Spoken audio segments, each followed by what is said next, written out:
Você já orou e sentiu que a oração bateu no teto e voltou? Já atravessou uma situação injusta, absurda, dolorosa, e o silêncio do céu foi a única resposta que chegou. Não um não. Não espera silêncio. Aquele tipo de silêncio que pesa mais do que qualquer palavra. E por dentro, uma pergunta que você tem vergonha de formular em voz alta, porque parece falta de fé. Onde está Deus? Por que Ele está deixando isso acontecer? Por que as pessoas mais prosperam e os que fazem certo sofrem? Esse é o Salmo 10. E ele começa exatamente com essa pergunta, sem pedir licença, sem construção lenta, sem introdução suave. Ele abre com um grito direto para o céu. Por que, ó Senhor, te mantens à distância? Por que te escondes nos tempos de angústia? Se você já sentiu isso, esse salmo foi escrito para você. Olá, queridos, a paz do Senhor. O Salmo 10 não tem título, é um dos poucos salmos do primeiro livro dos Salmos que chega sem identificação de autor, sem contexto histórico explícito, sem indicação musical. E essa ausência de título é em si mesma uma declaração poética. Ela espelha exatamente o tema do Salmo. A ausência, o silêncio. O Deus que parece ter saído sem avisar. O Salmo começa sem apresentação, porque o momento que ele descreve também começou sem apresentação. A angústia chegou sem bater na porta. Como vimos no Salmo 9, os Salmos 9 e 10 formam juntos um único poema acróstico baseado no alfabeto hebraico. Na tradução grega da Bíblia hebraica, a Septuaginta, e na Vulgata latina, os dois salmos são numerados como um só, o que é provavelmente a forma original. A divisão em dois salmos aconteceu na tradição hebraica masorética. Isso significa que o mesmo Davi, que no Salmo 9 celebrava vitórias com o alfabeto inteiro, é o mesmo poeta que no Salmo 10 usa a segunda metade desse mesmo alfabeto para gritar a pergunta mais difícil de todas: louvor e lamento no mesmo poema. Celebração e crise como duas faces do mesmo ato de fé. Você não precisa fingir que está bem para continuar o poema. O alfabeto continua, mesmo quando a dor interrompe. O contexto social descrito no Salmo 10 é surpreendentemente moderno. O Salmo descreve ricos e poderosos que oprimem os pobres, que usam palavras habilidosas para armar ciladas, que se acham acima de qualquer consequência e que desprezam a ideia de que Deus está vendo. É uma fotografia da injustiça estrutural, do poder que esmaga os vulneráveis e que parece nunca ser responsabilizado. Esse retrato poderia ter sido pintado ontem. O versículo 1 traz a pergunta central do Salmo. E a palavra hebraica usada para distância é rachok. Rachok não é apenas distância física, é distância relacional. É a palavra usada quando alguém que devia estar perto escolheu ficar longe. É o rachok do filho pródigo que foi para uma terra distante. É o rachok de um pai que virou as costas. Davi não está dizendo que Deus não existe. Ele está dizendo que Deus está num lugar que parece errado para o momento. E essa percepção, ela é honesta o suficiente para entrar na palavra de Deus sem ser corrigida ou suavizada. E no versículo 11, o poeta cita as palavras do opressor. E há uma frase que congela o sangue. O ímpio diz no seu coração: Deus se esqueceu.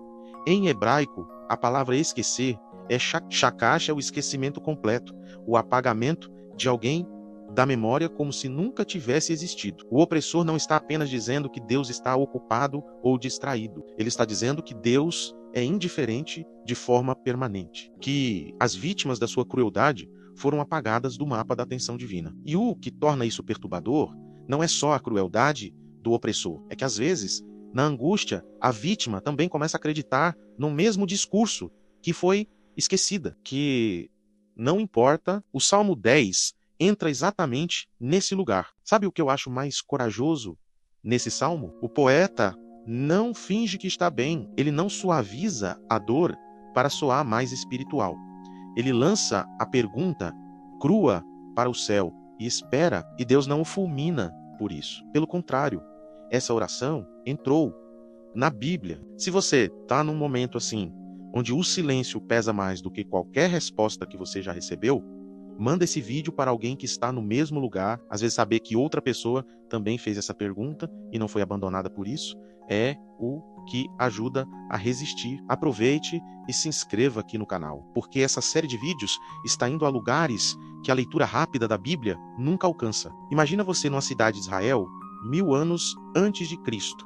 Não Jerusalém, não o palácio, uma cidade pequena, uma aldeia onde o poder do rei mal chega. E nessa aldeia existe um homem rico, influente, com conexões, e ele usa isso para esmagar quem está abaixo dele. Ele empresta dinheiro com juros que as famílias pobres nunca conseguem pagar. Ele usa palavras habilidosas nos tribunais para distorcer a lei a seu favor. Ele caça os fracos como um leão que espreita no mato. O Salmo 10, nos versículos 8 a 10, usa exatamente essa imagem do predador à espreita. E ela é uma das descrições mais vívidas e perturbadoras de toda a literatura hebraica. O versículo 8 diz que o ímpio fica de emboscada nas aldeias e nos lugares escondidos mata o inocente. E o versículo 9 descreve ele como um leão no seu covil, como alguém que estende a rede e apanha os aflitos. Fecha os olhos, imagina isso. Não é metáfora abstrata. É a descrição de alguém que estudou os movimentos dos vulneráveis e planejou cada golpe. É predação sistemática, e o poeta olha para isso e grita: onde está Deus? Tem um detalhe histórico e arqueológico fascinante aqui. Escavações em sítios israelitas do período monárquico encontraram contratos de dívida escritos em ostraca, fragmentos de cerâmica usados como papel barato, que mostram o ciclo de endividamento que aprisionava famílias inteiras. Uma má colheita, um imposto inesperado, e a família entrava numa espiral de dívida da qual raramente saía. Profetas como Amós e Miqueias, séculos depois, denunciaria exatamente esse sistema. O Salmo 10 já está gritando contra isso séculos antes. A Bíblia tem uma consistência social que impressiona. E então, no versículo 11, vem a frase mais perturbadora do Salmo inteiro. O ímpio diz: Deus esqueceu, escondeu o rosto, nunca verá.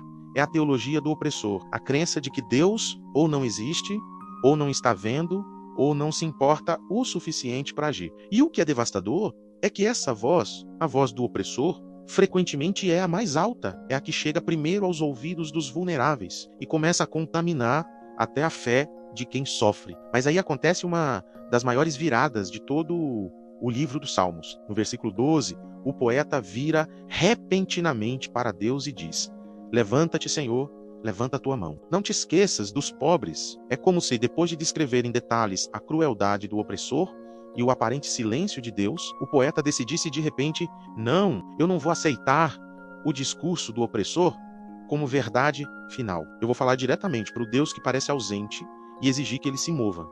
Isso não é falta de fé.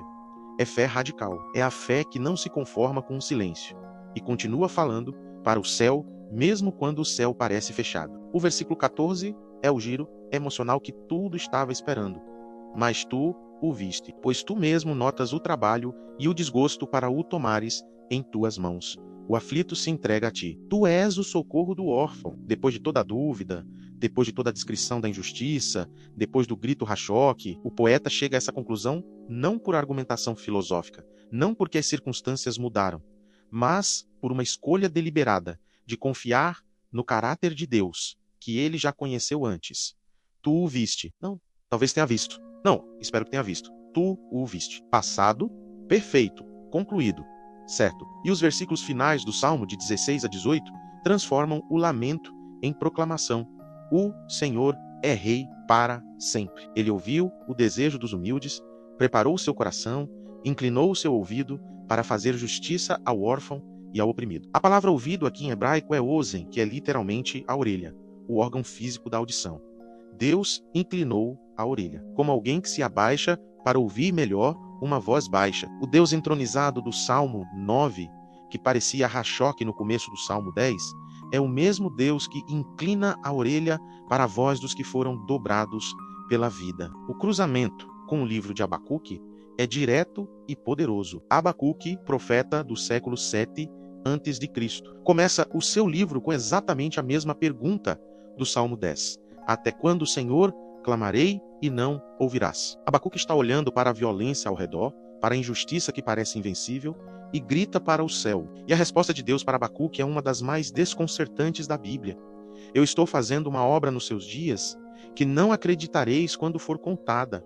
Deus está agindo, mas de um jeito que não cabe na expectativa humana. O Salmo 10 e Abacuque compartilham o mesmo nervo exposto à pergunta de quem não perdeu a fé, mas também não finge que tudo está bem. E o cruzamento com o Novo Testamento passa pela parábola da viúva e o juiz injusto em Lucas 18, onde Jesus conta a história de uma mulher que não para de bater na porta do juiz até receber justiça. E Jesus encerra a parábola com uma pergunta que ecoa diretamente o Salmo 10.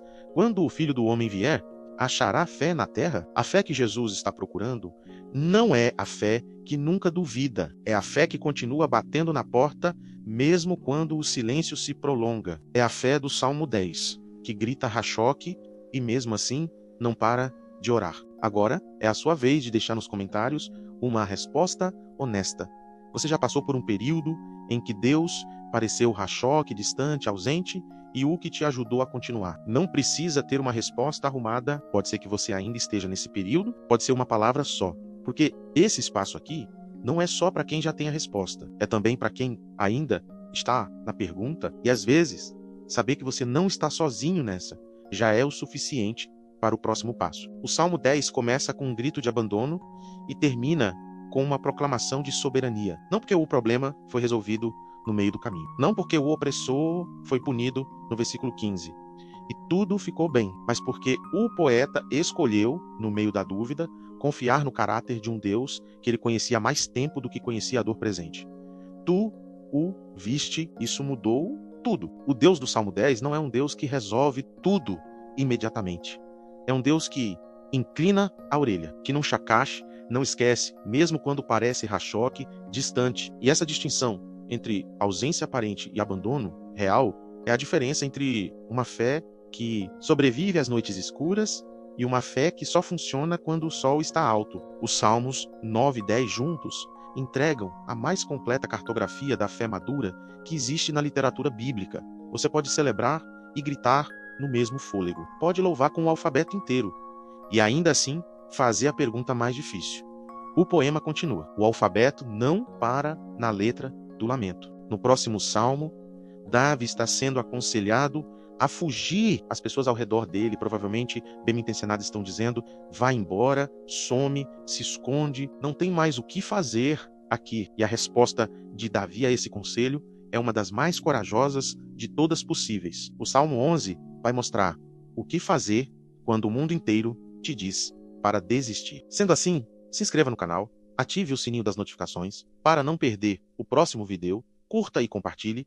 Isso me ajuda demais a continuar com a criação desses vídeos. Que Deus abençoe a sua vida poderosamente e até o próximo vídeo.